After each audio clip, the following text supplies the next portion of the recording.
demographic, kind of the same generation. Totally. De La Soul. Yes.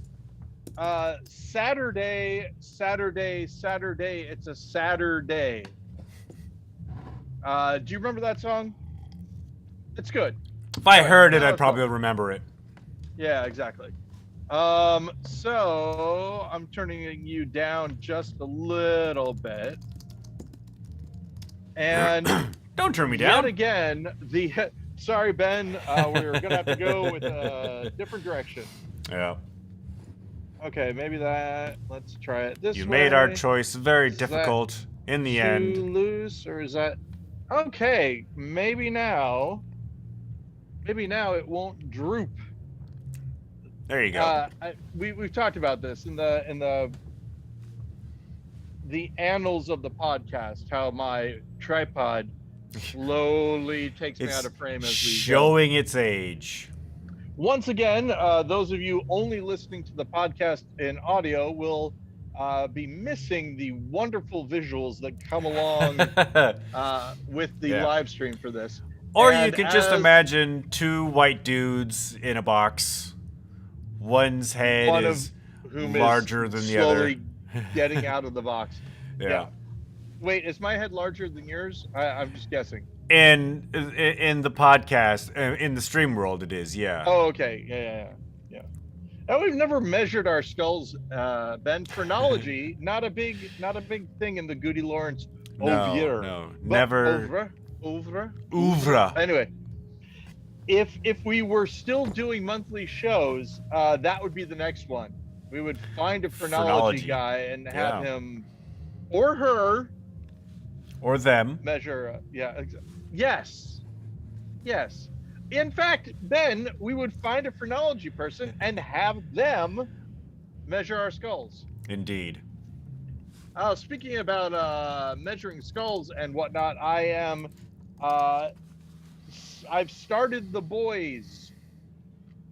Oh, which season? Season 4. Okay. No, season 3. Yeah. Season 4 isn't out yet. Season 3. So I'm not done with it, so no spoilers yet. But how far in are you? Spoilers for The Boys season 3. Spoilers for the people, yeah. Stormfront recently died. Okay. Homelander just gave the speech at his birthday party. Yeah. And most recently, the Deep just showed up. Oh, so you trying to get him back. You haven't seen the Herogasm episode yet? No. I'm not spoiling anything. That's the name of the episode. Yeah. But I haven't seen this week's, and I'm actually probably gonna watch it when I get home today. Yeah, well, all episodes are now streaming. That's why I'm watching it. It's all done now? Damn it! It says all episodes streaming. I have found that I do not like waiting. I will, if I get into a show like The Old Man from FX. I'm watching right now. As am I. I will watch every week when it comes out. Yeah. But normally I like for them all to be done, and then I watch them all. Yeah. The Old Man, pretty good. Westworld is another one that I'm watching as they come out. Are you on the latest season? Are you watching the latest season of Westworld? Yeah. Or of The Boys? Westworld, yes. I think we've our chakras have been misaligned. Let's do the clap test.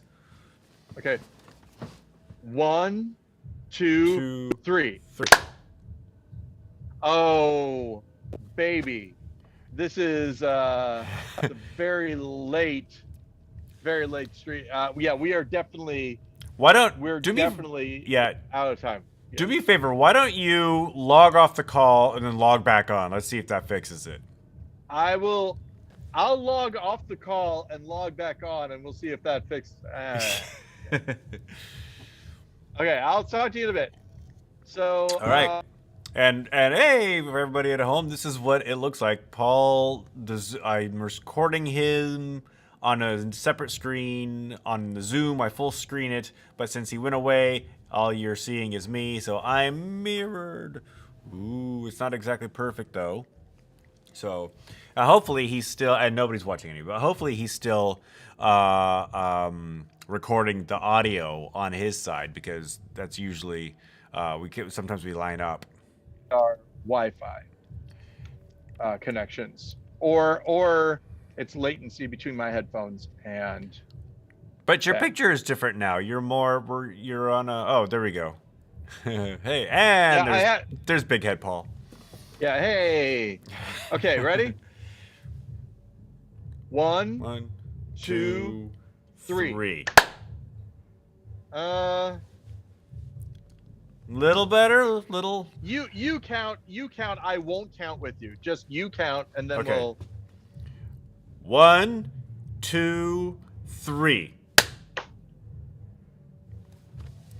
I mean, I think it's close enough for a conversation. You do it again. We'll clap on 3. We won't clap after 3. All right. 1, 2, 3. Okay, great. Hang. That wasn't it. Okay. 0, 1, 2, 3. For me, that was about, I don't know, I'd say a 1.5 second delay, which isn't so bad. Yeah, still, it's too much for me. I can't stand it. It'll be fine. Yeah. So yeah. Yeah, the old man. You know what? I think, did they take a week off, because I've been waiting for the latest episode and it hasn't shown up. Every time I go to Hulu. Oh wait, it's released on. What did happen? What happened on the last episode that you watched? I think the last episode I watched was when John Lithgow was in the airplane hangar and they were watching the old man. He fought the 2 guys in the truck. Wow, Ben, I think you're like 2 episodes behind now. Every time I go to Hulu, it tells me that I've seen the latest episode. You should try it again, because I'm pretty sure. I mean, I can't even, the things that I would tell you about, well, has this happened yet? Yeah, would be spoilers. Don't do that, because I think I'm on like I think it's like the 3rd or 4th episode is what I've seen. So, I got some TV to watch tonight. Apparently, fortunately, It's a Saturday. I ain't got nothing to do tomorrow. Tomorrow, I'm going to go, Ben, to a kosher deli. Oh, yeah? Yep, because I am looking for Celery Soda, CEL-Ray Soda. It is a celery-flavored soda. And is it made by Jewish people? Is it for Jewish people? Why do you only find this in a kosher deli? Well, the story that I have heard is that I think it's called Dr. Brown's soda, that they came out with this flavor and it was a big hit, but mostly only in Jewish communities. Now I don't know.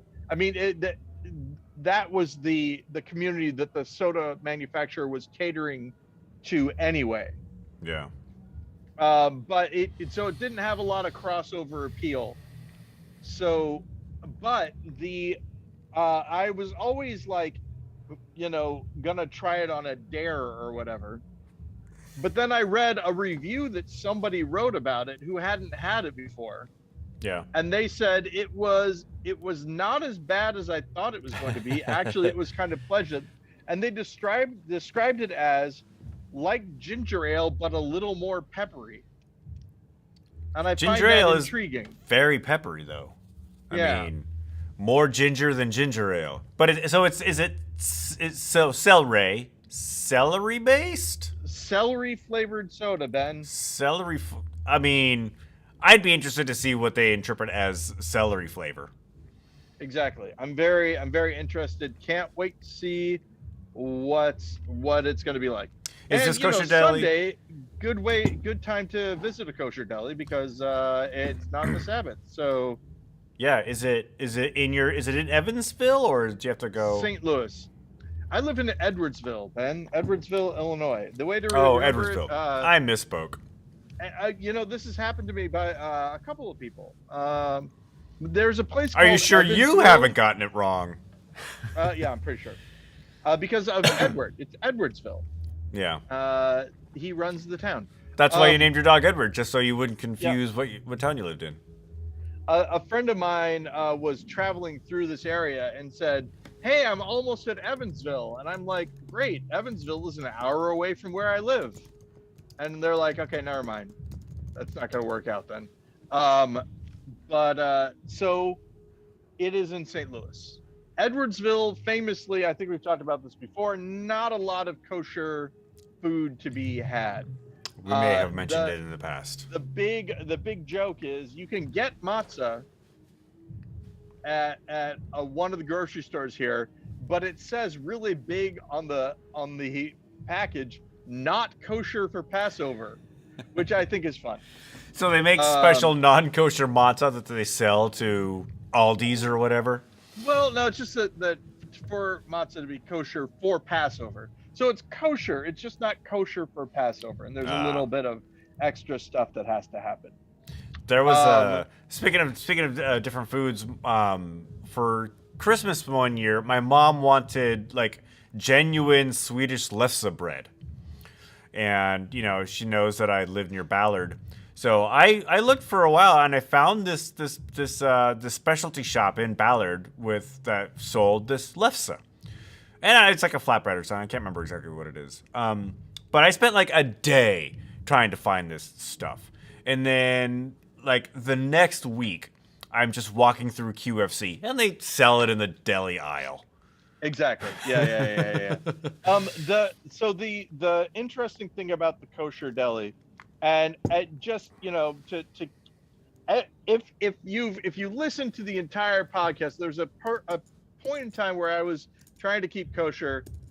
Ben famously was like, "Well, we'll see how long that lasts." I was like, "No, Ben, I hope I wasn't a jerk about it. You weren't. Here's the thing: you weren't. Oh, this will last long. You were making kind of a joke. Based on my track record, right? I knew I had context. This is my new thing that I'm doing, and I'm gonna do this forever. And then you're like, okay, yeah. You're always very supportive when I start something new, but you also are aware that it's new for me, but it's not gonna last. So I'm not back on that kick necessarily. But one of the things I think I mentioned at the time. But that's interesting is that there are lots of rules for Jewish food and how it is made. And one of the things is for kosher meats, who can handle the meat. Also, if you're very orthodox, like contact between women and men and stuff like that. So like in some delis, there will be a sort of a glass case. And the person who has cut the meat will put it in the case like an airlock, and then shut the door. And then the person on the other side opens the door and takes it out. But also, you know, for some people, non-Jewish people can't have handled the meat. And so there's this one time where this guy was working behind the counter, and the woman on the other side of the counter asked him, "Oh, are you allowed?" And he said yes. And it was interesting, because one would assume that the man working at the kosher deli would know that he was allowed to handle the meat in that way. One might actually assume that would be a job requirement. Right. And I think the reason the person asked was maybe because the guy didn't look how she expected a man who was able to handle the meat would look. I did not call anyone out on that day. And I don't think I told that story before, but the thing that I wanted to say is that the way that she said, "Oh, are you allowed?" wasn't like skeptical. As much as it was, she's just making sure, like two scientists saying to one another, have you already taken the weight measurement on this? Yeah. Like hey, you know, she wasn't looking down on him. They were speaking as equals, and she just wanted to make sure that everything was above board. The other thing that's interesting is kosher wine. and grape juice, it can't be have. There's a whole bunch of stuff about being transported and poured and stuff like that by Jewish people. So that's why it's more expensive. And when I Boy, was it must be really difficult trying to, find truck drivers and delivery people. I mean, that's why it's more Like, expensive. how do you know? How can you guarantee all of Yeah, that? well, a lot of it is the honor system, I think. But there's a lot of stuff. This is the way that I would say. There's a lot of stuff that gets talked about and argued.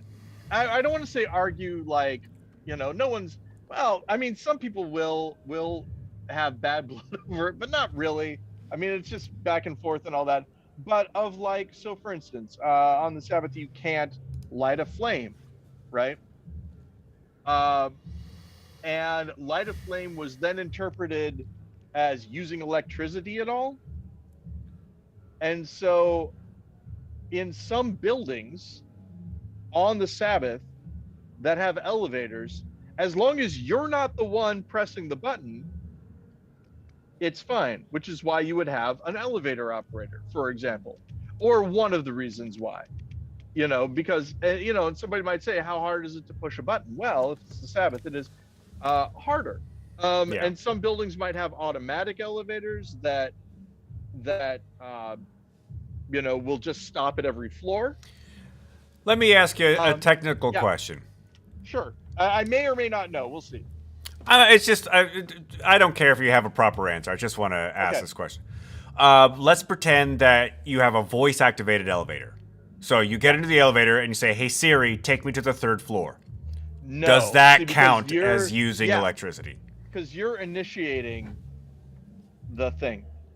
Like, for instance, if I took a bath, let's say, this is one of the examples. If I took a bath with hot water, technically maybe not bad, but once the hot water heater kicks on, because I was the one that caused the hot water heater to kick on, because I used up all the hot water, technically that is my fault, or I am the one that started that. Right.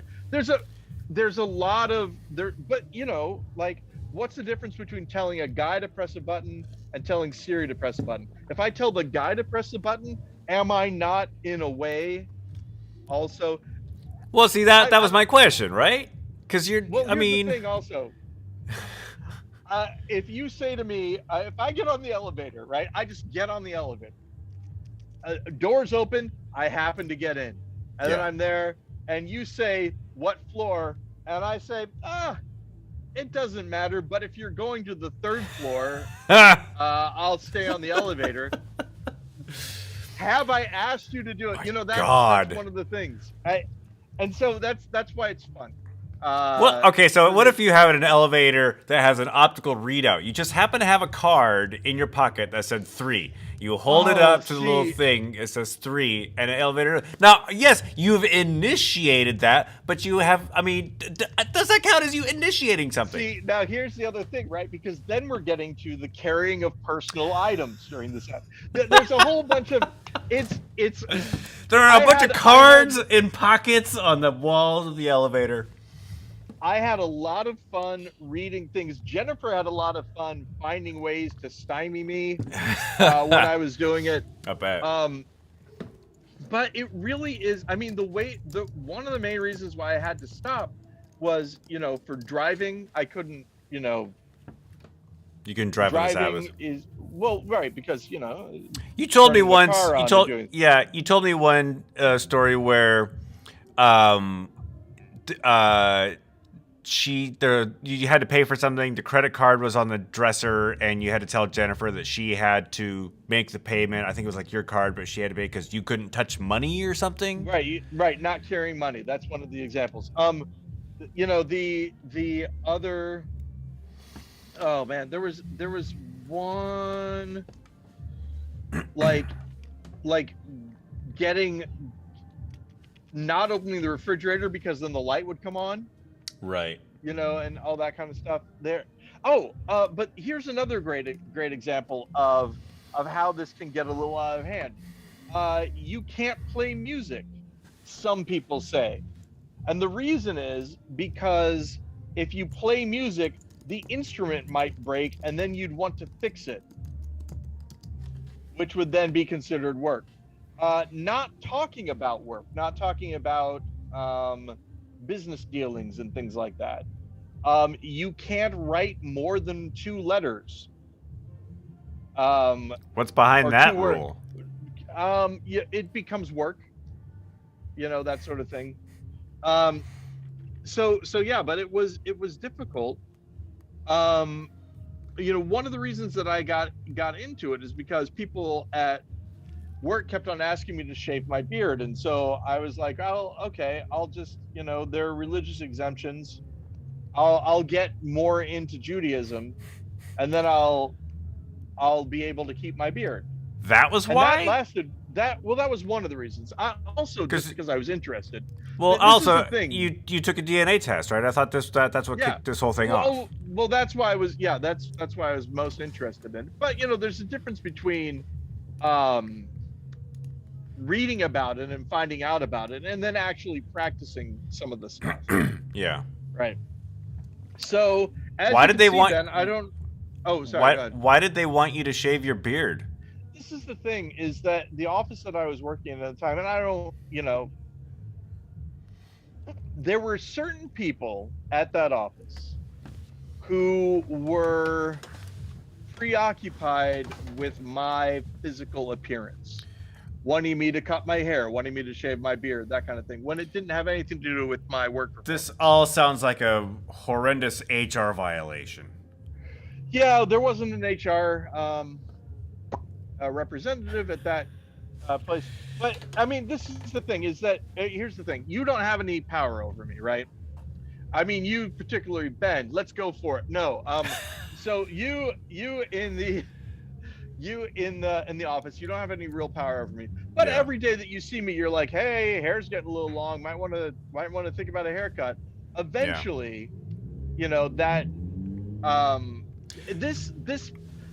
this is what I'll say: is the Midwest at the time when I was working at the particular office I'm talking about was behind Seattle big time as far as dress codes and things like that.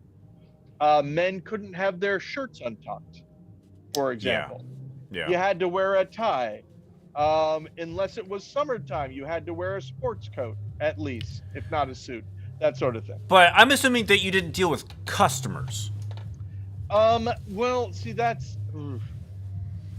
is... Okay, the general public. You may have had customers, but you didn't deal right. with the general public.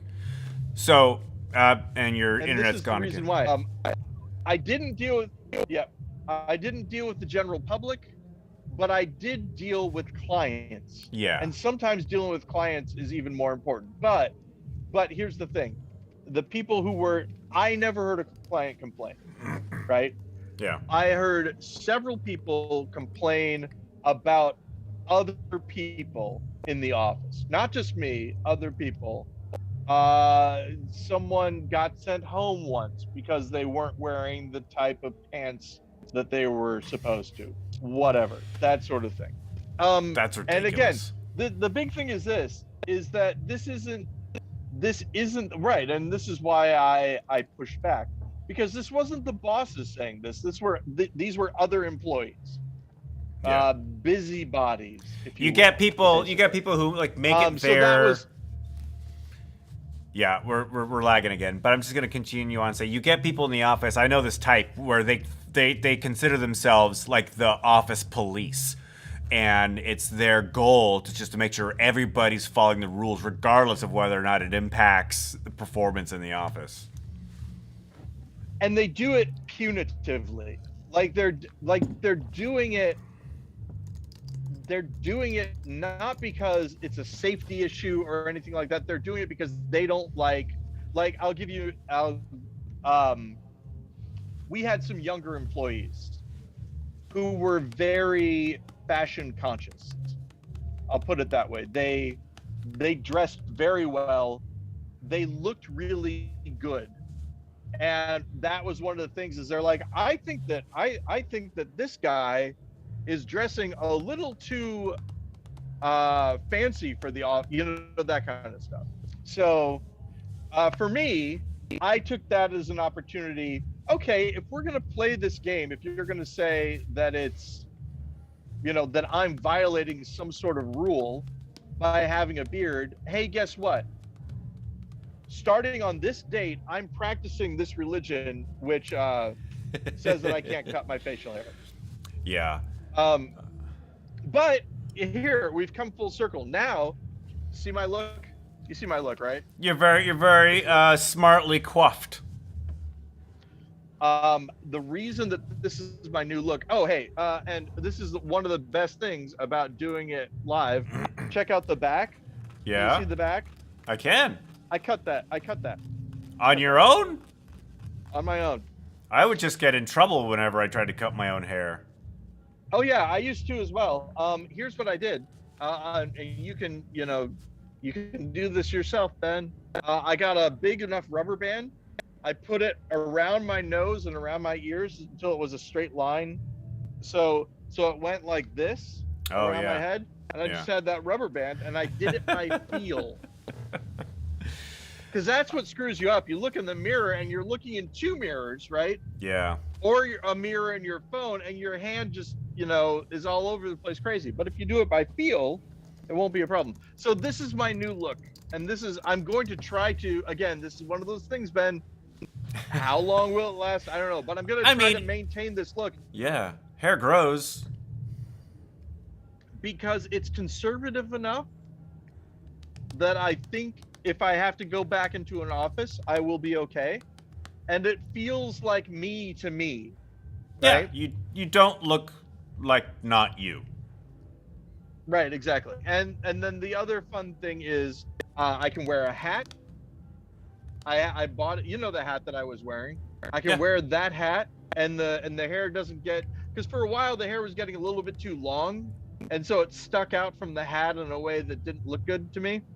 So I've got the hat that I can wear, and the main thing is that this I can do myself. I have a clipper with like a number 8, I think it's a 1 inch. And then I have another clipper with a 3 that I use for the face. And if I do that like once a week, I stay pretty much the same throughout all eternity, facial hair wise. So it's pretty nice. Talking about your coworkers who told you to get a haircut, or not told you to get a haircut, but told you to shave your beard. That reminded me of when I worked at the car dealership right out of college, and I started out on the lot where my job was basically to drive customers' cars from the service bay to the back parking lot and retrieve cars for customers whose cars had been fixed and they're going to go home. But I moved into the parts department, and so it was very customer facing, right? And the general manager just had it in for me for shaving. Like I never shaved every day. And I would shave like maybe every 3 or 4, not everything, maybe like every 2 or 3 days. So I'd get enough stuff, like I shaved yesterday. So this is what my face looks like, after a day. And the general manager, when he saw me, he would pull out this little laminated card that had like the dealership's like motto on it or something. And he would like scrape it across my face and like, "Oh, Ben, you didn't shave today." And I thought that was so effing annoying. But I was a 22-year-old kid. This was like one of my first jobs right out of college. It was just like a temporary gig, so what do I care? But I wanted to impress people, but I still hated shaving, and so that was a constant harassment that I underwent. I don't think that would be tolerated at all today. Yeah, but I know exactly what you're talking about, and there were there were places where your driver's license, right? Your hair longer than your driver's license. That was the limit that your hair could be. stuff like that. Yeah. If you work in the kitchen, you can't have facial hair. Right. All these sorts of different rules. Um, and I think this could be just me projecting or whatever, but I think a lot of that had to do with mental fuckery. Beep it. Sorry. Damn it. Mental. Yeah. Right down the time. Sorry. Yeah. Mental torture, control, whatever. It wasn't so much because of the problems, but because of the power that they have over you. But I will say this: I had also experienced situations where the clients would make a big deal about that. One of the things that happened, and this was in right before I left, so like 2013, right? Yeah. In Seattle. There was a guy who was on a construction site, one of the clients, who was complaining about the fact that some of the welders had tattoos. You're angry a welder has tattoos? A welder from Seattle, Washington, has tattoos. You gotta find other things to be worried about at that Exactly. point. Can they weld? Right. Exactly. That's a lot of. I mean, unless the tattoos were like Nazi insignia, Yeah, no. If I remember correctly, it was like thorns and then a bird. Who cares? Well, I mean, So, yeah. again, to your point, like some people care about that because it gives them a sense of power. That's the same reason why your coworkers, or why you have the office cop. They may not have any control over their own lives, but at least they can exercise some, form of control over others. And I think that this might be where we're at as far as people mandating that folks come back into work as well. Yeah. Inside a physical building. Absolutely. A lot of it may just be, I can tell you to come in. Now, I will say this. Jennifer and I were talking about this before. She was the one that pulled this statistic out. So, don't ask me to verify it. 48% of adults in the United States right now are functionally illiterate. God, I want to swear right now. That sounds unbelievable. Now, the way that functionally illiterate is described in this case is if I give you 10 pages, 10 typed pages Yeah. of a report, and I say, read this report, we're going to talk about it tomorrow morning. You cannot make it through those 10 pages. You cannot read those 10 pages. Like, you will get bored and stop reading. You will. So you can read, but maybe your comprehension is not. You have the ability to read a sentence. Yeah. You do not have the ability to read a report. Okay. To read an essay even. And the way that I described this, because Betty was talking about how she can read, she doesn't like to, and I'm like, this is sort of what they're talking about. The person who's experiencing this functional illiteracy could think about it in certain ways. They might experience it as, well, this is boring, I'm not going to finish this, I have better things to do. But the idea is that they will not and cannot actually do it. Yeah. Well, cannot is the key. Cannot is the key phrase there. I mean, will not. Some people just don't like reading. Well, and the thing is that these days, somebody might, you may diagnose themselves as having ADD or ADHD just because they can't make it through a 10-page report. Right, and that is the big thing, and that's why we're talking about 48%. If you bet someone $60 that they couldn't read a 10-page report. A lot of people would take that bet and would actually make it through, right? But it would be the one time that they would have done it, if that makes sense. Yeah. Like you have to bet them, and their pride has to be involved or whatever. If they're getting paid $60 an hour and you ask them to read a 10-page report, they won't. Because they're getting that money anyway. Yeah. So that's the rule, is that when you write something out, you have to put what you want them to know in the first sentence. Yeah. And it's not just, it used to be you have to put it in the first sentence so that they know whether or not they want to read the rest of the email. Now it's just you put it in the first sentence so that they will read that first sentence, because that's all they're going to read. I get emails that are basically just a subject line. But that reminds me of a story that came out from the Trump White House, where when they gave Trump briefings, they had to make it less than a page, and they had to put his name on it somewhere to keep his interest. Yeah, exactly. It is really interesting hearing about that. Ooh, hey, let's talk about the news for a second. I don't know if we've ever talked about this story, but Jennifer and I talked about it. So I think it's important for us to lay this out in the record.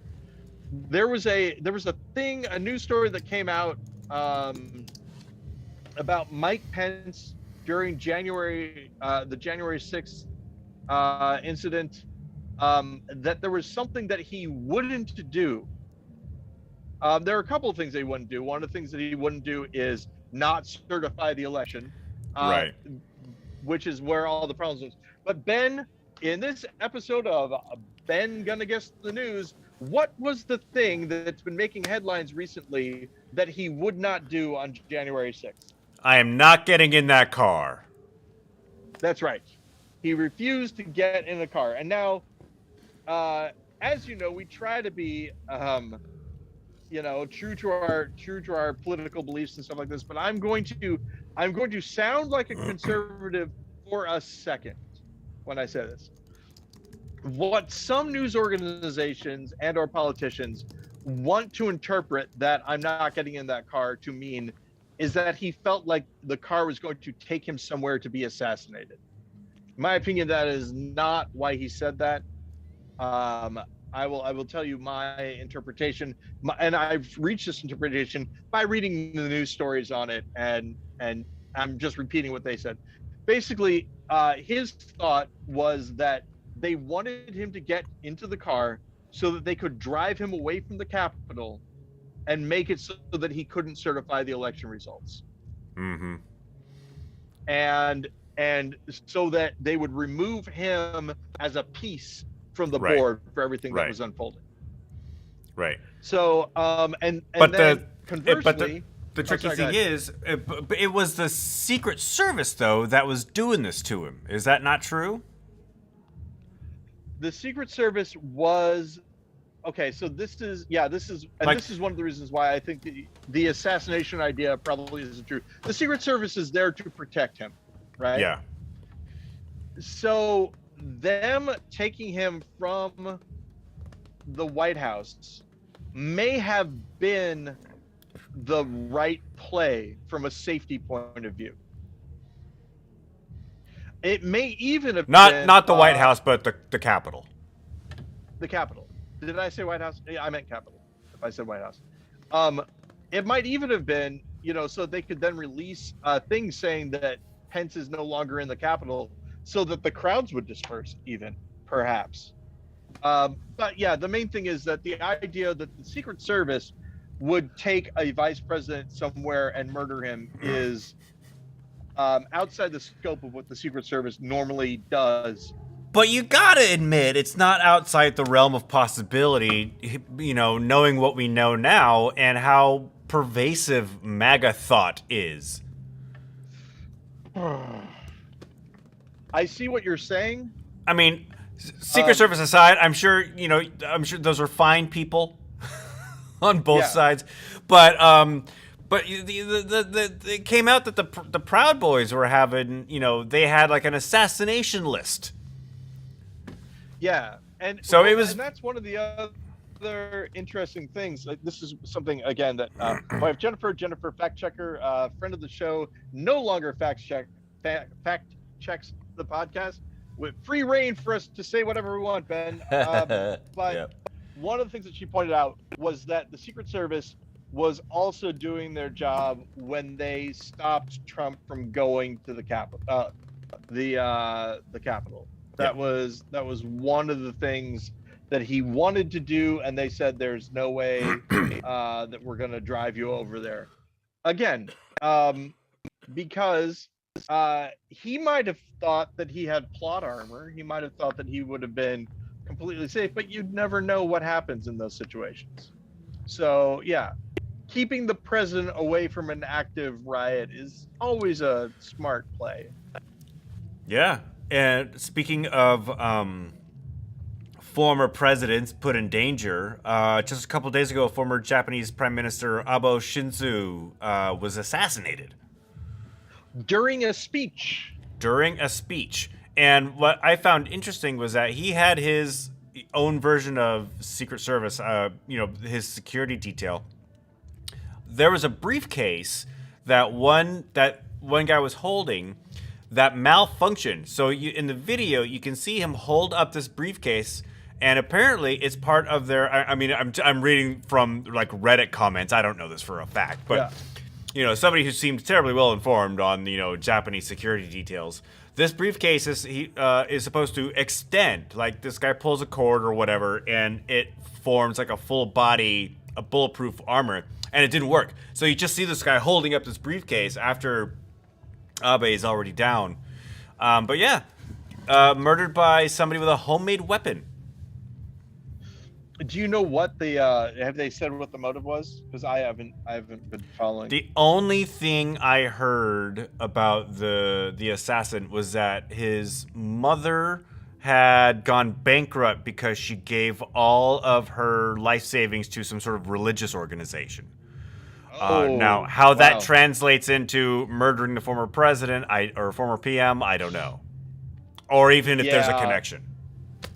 Exactly. It may not have. We are consistently now having mass shootings in the United States. So much so that I don't even know what the latest one is or who the latest person is that we're looking at. But I mean, so many, right? A lot. I'm sure there have been a dozen or so since the 4th of July, but the biggest one that's still making the news is the guy who shot people at a 4th of July parade in Highland Park. Oh, that's right. Highland Park, Illinois.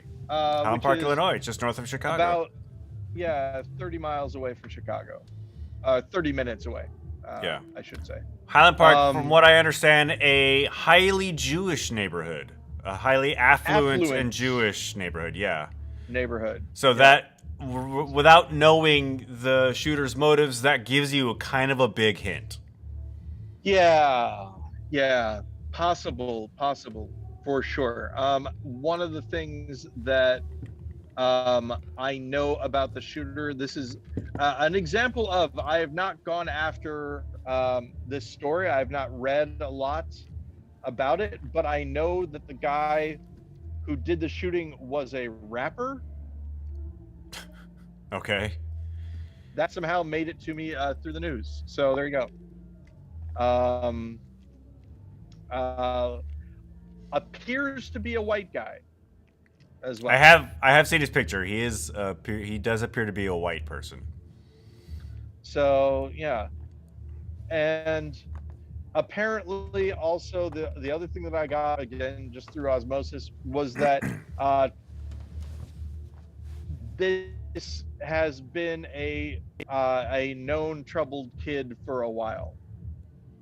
Oh my gosh, just one of the coaches said that the kid was the last person to be picked up, and sometimes the parents had to be called. Why do I know that? How do I mean, obviously last person to be picked up after school? TV stations. From whatever thing the coach who was talking was the coach for. Oh, okay. This was in elementary school. He is not an elementary school student now. He's like in his 20s or whatever, but they were interviewing people that knew him, and that was one of the things that they said, which is exciting to know that people are weighing in on that sort of thing. Also, something that should probably be talked about. Stephen McCandless, friend of the show, Stephen McCandless, took me to task and called me a goofball recently because I mailed a whole bunch of people, not a whole bunch of people, like 5 people. You were one of them. A file that was a song. Oh, yeah. Mailed them the file with just the subject line, what the cat had to say, and a file, no other information whatsoever. Nope. And I apologized to him already. I'll apologize to you as well. He was very surprised that Google allowed it through the spam filter, and Speaking of interaction, Stephen told me that he enjoyed our conversation on theater finance. Oh, good. I'm glad. Or theater and money, I think is how he phrased it. Yeah. We did have a lengthy discussion that's about the big thing. how Annex runs. Yeah. So just cliff notes for the people who haven't listened to that episode. Basically, what we're saying is no one gets into fringe theater for the money. Right. And anyone who accuses a fringe theater of doing some sort of money-making scheme are unaware of how financing live theater works. Yeah. You almost, the reason there are so many nonprofits that do this is because you almost never, you don't have to worry about making a profit when you're a fringe theater, is what I'm saying in general. Well, you really? should worry a little bit about, making money. You don't have to. You have to make a profit. What I mean is that you, as the fringe theater, will not have the problem of we have too much money. What are we supposed to do with it? That's what I mean. Yeah. Yeah. You do want to recoup the money you spend to make theater, for sure. It would be nice. It's just that the danger of recouping way more money than you put into your shows is relatively low. Yeah, the horrible danger. Yeah, in general. So yeah. Betty made a cake, and a cake. Yeah, and Jennifer gave a list of different oils that could be used in said cake, and the oil that was chosen was not one that was on the list. Motor oil. Truffle oil, which, as many people may know, is a very mushroomy sort of oil. That cake was abandoned and a new cake was made, but I finally threw out the old batter. The kitchen was very pungent for a while with that. Did the cake make it to its final form, and was there a taste? The second cake made it to its final form. The first cake, the smell of it before it was even baked was enough for everyone to go, okay, this was a bad idea. Okay, then. Lesson learned. Don't use truffle oil in the cake mix. Yeah, had Jennifer been consulted, or even me, I think I would have also mentioned this, but the child was left unattended. Unattended, yeah. Child, I say, but 16. 16. 17 in February. Yeah. Which Good is Lord. Crazy. Where is the time going? Me, 50 in May. So that's fun. Cannot wait until I'm 50. I want to jump demographics. I want to be old. I'll be 47 in March. Hey, congrats. But I got some time to worry about that because, it's only July. Yeah, that's right. But right after March, Is May? comes April, and then May. Yeah. Yeah, there's another month in between. I always forget about April. So yeah. Speaking of April, Teenage Mutant Ninja Turtles. That's exactly where I was going. Surprising that it's lasted as long as it has. I remember reading the original comic books, and they were much more dark. Violent and in black and white. Yep, exactly. But yeah, Eastman and Laird. We did a panel jumper episode on Teenage Mutant Ninja Turtles, and I had Brandon Ryan and Shane Regan play Kevin Eastman and Peter Laird. Oh, that's very good, very good. I had the Palladium Teenage Mutant Ninja Turtles and Other Strangeness RPG, which if I remember correctly, was not proofread as well as it Oh no. could have been. Yeah, it was a thing back. I kickstarted an indie comic once, and when I finally got my copy, there were a number of errors in the text boxes, and it was painfully obvious that it was written, that it wasn't hand lettered, that it was typed. Wait, what was the comic? I don't want to mention it. I don't want to say which one it was, but it's a Okay. they're Gotcha. a local-ish. I think this person is based out of Portland. Oh, okay. But yeah, it was Sorry, you know, I should. Hey, call it out, Ben. Yeah, no. Sorry. Yeah, but it was interesting because I just assumed that all comic text is hand lettered. It's not. Yeah. People Photoshop that in, and sometimes they make typos. And when a typo shows up in like a speech box, it's weird. Hand lettering is nice. Yeah, but yeah, not everyone does it. And it's one of those situations where, comic books, well, you know this from the panel jumper most likely, comic books and newspapers share a lot of overlap when they were first done. A lot of comics were written on newsprint, or published on newsprint. Yeah. So, the funny papers, Ben. That's why, yeah. And a lot of the first comics are written or are printed on paper that wasn't meant to last. And so you have comics from like the ancient comics from like the 40s and 50s that are just breaking down. Oh, hey, I want to say also, I finished watching The Umbrella Academy. Have you seen The Umbrella Academy? I have not seen the third season. But you've seen the other seasons up till... I've seen the first two, yeah. The third. Yeah, so I liked it. I recommend it. But it got me thinking about Elliot Page, and this is exciting discussion that I want to have, because this is something I was thinking about.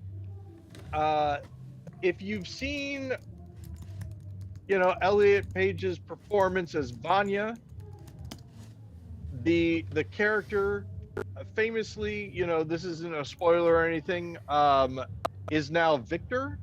And one of the great things is that the writer of the comics did a tweet and talked about it and all that, and co-signed the character of Victor. So because one thing I do hate is when something like this happens and the fans are like, well, I just, this wasn't what the author originally intended. So the fact that the author came in and said, I am good with this, cut that kind of right off. But this is the thing. Whatever you liked about the performance of Vanya, that character, that person is still the same person as Victor, if that makes sense. Right? And so it got me thinking about, acting in general, and you're an actor, I'm an actor, we both do acting stuff, right? I've acted. It's a weird thing where we as actors, we say to you, hey, I'm gonna do a thing and I would like you to watch me do it. But it is not us saying, uh, you own me now, right? It's not saying my body belongs to you because you're watching me on stage. Yeah. And the controversy surrounding the character name, the changing of the character's pronouns, and the lifestyle change of the actor made me realize that some people in audiences have a little bit too much of a expectation of ownership over the actors that they watch. You know, that you are their commodity, that they own the rights to your image, that because they have paid to watch this thing, that you as the actor no longer have body autonomy. See That sort of also thing. Star Wars fan toxicity. Right, exactly. You know, how dare Carrie Fisher become old, as an That's example. not exactly where I was People going, but who would complain to her, like, oh yeah, but they would actually complain to her that she had put on weight or she looked older or whatever. She's yeah. like, I'm a person. This, you know, this happened. So I don't know. Basically, I guess the thing that it made me think about Crispin Glover and him suing the people from Back to the Future for using prosthetics of him to portray him in Yeah. the film, and how, you know, one of the things that live actors are going to have to deal with is the idea that companies are going to want to have versions of them that never get old, versions of them that they can put in whatever they want to and say whatever they want to. There was a Black Mirror episode about a mascot that was kind of like that. It was a 3D like sort of puppet that was based on this guy, and the actor portraying him was asked to say some things that he didn't want to say, and so they just got rid of the actor and had somebody else puppet him instead. And I think this is again, Ben and Paul predict the future. It's 9 July 2022. I think that is eventually going to be a problem where companies will have rights over people's images in a way that we don't, you know, at least them portraying a character, and the character may be used to say things that the person playing the character doesn't agree with. Well, we are slowly losing our own bodily autonomy in this country, so yeah, I can see it going in that direction. Exactly. And yeah, we didn't even get into that. Did we get into it last time? We may have mentioned it briefly. I don't think we, solved abortion access. But just the news right now, President Biden, Democratic president of the United States, is trying to use the executive branch as a way to guarantee abortion rights for people. So it's an interesting finally thing to see where after that goes. after everybody's just begged him to do that. Yeah. So we'll see what happens as far as that goes. You know, I don't know how it will look or what it will end up being, but this is one of those situations where